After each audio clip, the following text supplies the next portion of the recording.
Vamos a dedicar unos breves minutos, unas pocas palabras, a algún aspecto de la civilización medieval. En primer lugar, vamos a ubicarnos en el contexto histórico.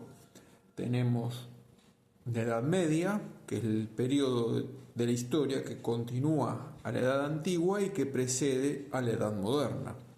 Es la culminación de todo lo que la antigüedad greco-romana había desarrollado culturalmente, que se ve coronada, esa cultura, esa civilización occidental, que se nutre de esas fuentes riquísimas de lo que nos ha legado la civilización griega y la civilización romana, y esto se corona con el don de la gracia, con la acción del cristianismo, que sobreleva toda aquella civilización y toda aquella riqueza humana que aquellos dos pueblos, Grecia y Roma, habían desarrollado, lo sobreleva a una dimensión sobrenatural.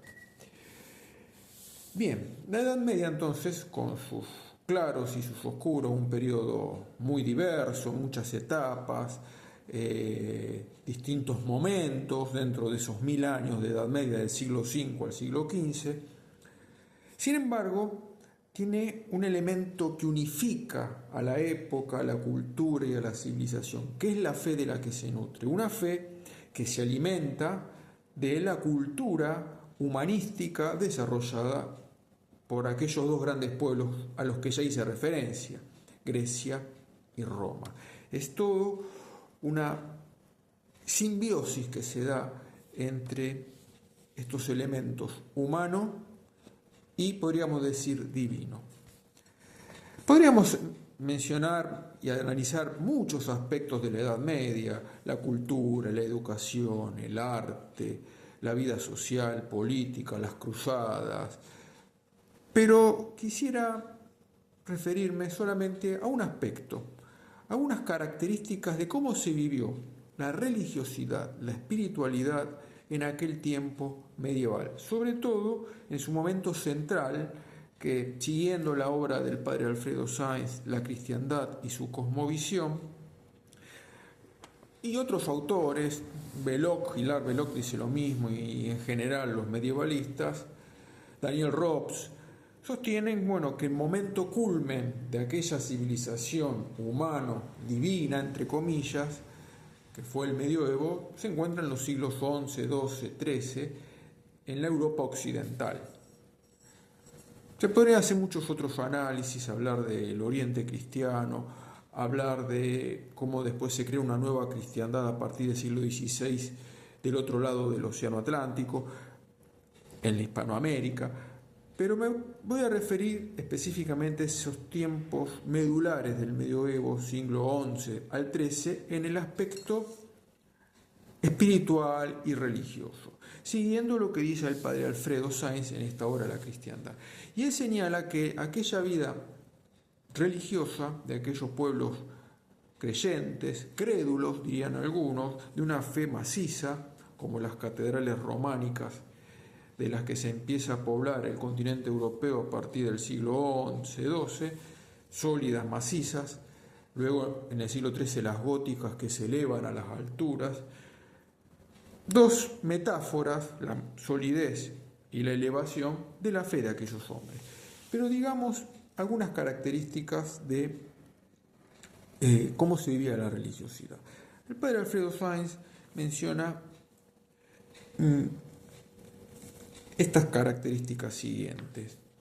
Dice que el hombre medieval practicó una religiosidad bíblica. No es que todos leían la Biblia, ni mucho menos, incluso luego se va a criticar a la iglesia medieval o tal vez posterior al medioevo, más que nada de tener preservada la Biblia o cierta aprehensión de que todo el mundo tenga acceso a la Biblia por las interpretaciones que se podían hacer del texto sagrado, pero toda la religiosidad y espiritualidad medieval se nutre de la revelación, la tradición, los santos padres, pero fundamentalmente la escritura. Aquellos hombres medievales, el común, el pueblo, ¿cómo tenía acceso a la fe? ¿Cómo era catequizado? Por la palabra, por lo que escuchaba, algunos por lo que leían, pero sobre todo por lo que escuchaban en la prédica y por lo que veían en aquellas moles de piedra, aquellas catedrales, con sus esculturas, con sus vitrós, con sus imágenes, a partir del siglo XIV con sus frescos, los muros pintados con relatos, con vidas de santos o textos sacados fundamentalmente de la escritura desde el Génesis hasta el Apocalipsis, aquello que nos enseñaba San Agustín en la Ciudad de Dios, ¿no? La historia va desde el Génesis hasta el Apocalipsis, con su centro en Cristo, anunciado, preparado por todos aquellos acontecimientos del Antiguo Testamento. Entonces, todo eso está reflejado en la cultura y en la expresión religiosa de aquel pueblo. ¿Qué más podemos decir de la vivencia de aquellos hombres, la vivencia religiosa, que tenían una gran admiración o una gran devoción hacia los santos?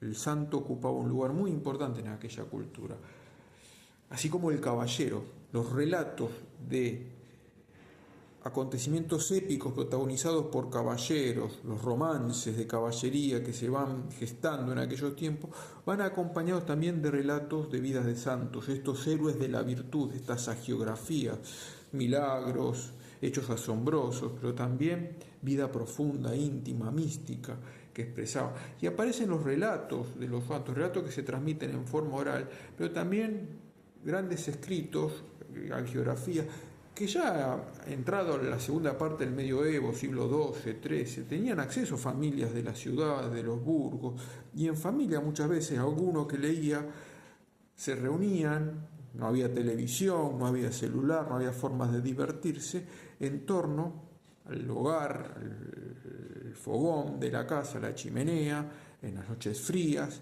y el que sabía leer leía estos relatos, estas vidas de santos.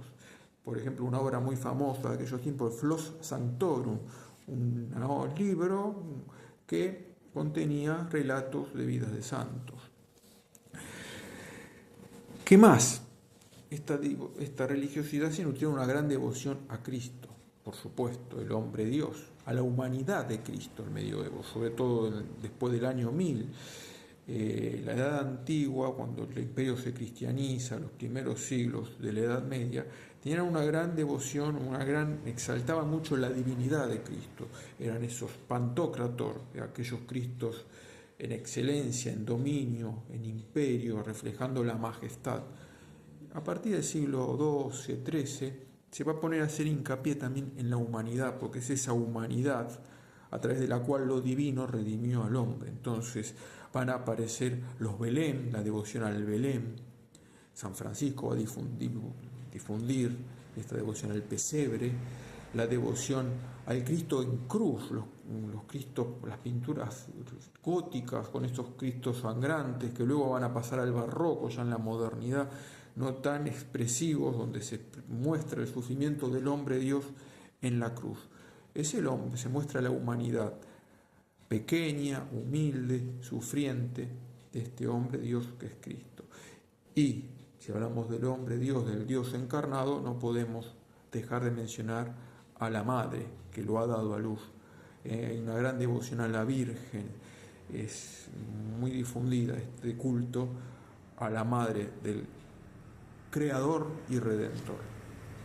Y otra característica es el peregrinaje. El hombre medieval era un hombre muy andariego y había ciudades que representaban lo divino, lo religioso, lo santo. Jerusalén, donde donde murió Cristo, resucitó, no donde nació en Belén, pero aquella Jerusalén tomada por los turcos que marchan los cruzados y los peregrinos a rescatar. Pero también se peregrinaba a Roma, capital de la cristiandad. En el año 1300 el Papa Bonifacio VIII proclama el primer año santo, y ahí van las multitudes peregrinando a Roma, o la peregrinación a Santiago de Compostela, que aún hoy siguen, ¿no? O distintos santuarios de distintos puntos de la cristiandad. Me viene a la mente ahora, por ejemplo, un libro de la última etapa del medioevo, Los cuentos de Canterbury, ¿no? Que relata justamente una peregrinación de Londres a Canterbury, al santuario del santo local, y en el transcurso se van contando historias los peregrinos y así se va tejiendo el relato de aquellos cuentos. Por lo tanto, estas características podemos tomar de aquella religiosidad. El fundamento escriturístico, la devoción a los santos, a la humanidad de Cristo, a la Santísima Virgen y esta ansia de peregrinaje. 5 características, podríamos tomar otras, pero siguiendo lo que nos enseña el Padre Alfredo, es una puerta de entrada para tratar de comprender aquellos hombres y aquella cultura.